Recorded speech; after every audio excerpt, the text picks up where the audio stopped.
nasa ilalim ng pundasyon ng pag-ibig. Ang Diyos ay nagkatawang tao at nagturusa sa kahiyan upang iligtas ang mga nabahiran at durog.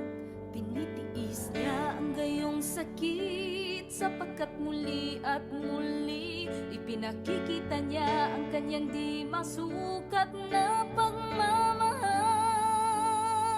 Di nais ng Diyos na ang sinumang kaluluwa'y mawala. Walang pakialam ang tao kung ano ang kanyang hinaharap. Di alam ng tao kung paano mahalin ang kanyang buhay. Ngunit ang Diyos, oo, siya lamang ang nagmamahal sa tao.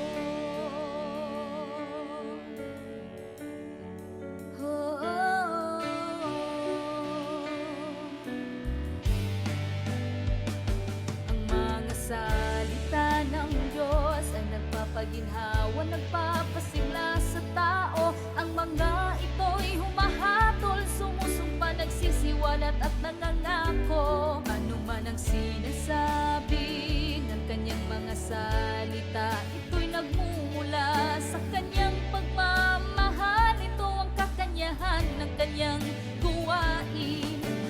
Bakit maraming malapit na sumusunod? Bakit kaya sila puno ng enerhiya? Ang pag-ibig at kaligtasan ng Diyos, lahat sila'y nakakita. Ang tiempo ng Diyos ay perpekto, di siya nagpapaliban. Dinais ng Diyos na ang sinumang kaluluwa'y mawala. Walang pakialam ang tao kung ano ang kanyang hinaharap. Di alam ng tao kung paano mahalin ang kanyang buhay. Ngunit ang Diyos, oo, siya lamang ang nagmamahal sa tao. Iniisip ng tao na mahal niya ang kanyang sarili. Pagmamahal ba to?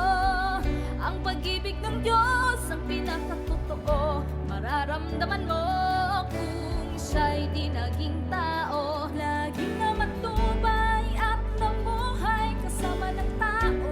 Magiging mahirap para sa kanila